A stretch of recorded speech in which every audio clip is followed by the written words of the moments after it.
वाटला असेल की मी कोण आहे. होय, मी सावित्रीबाई फुले आहे. माझ्यासोबत घडलेला एक किस्सा सांगू.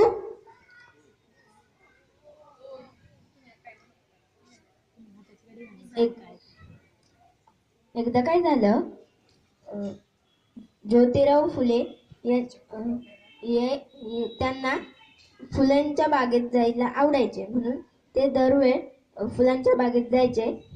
त्यांना मी दररोज डोक्यावर टोपली घेऊन, न्याहारी घेऊन त्यांच्याकडे त्यांना द्यायला जायचे.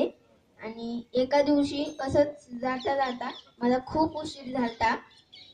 तर तिथं सर्वजण मी घाबरलेल्या अवस्थेत मी ती टोपली खाली ठेवली आणि तेव्हा ज्योतिबा जवळ आले, घट्टा पाणी प्यायले आणि विचारलं, न्याहारी कुठे आहे.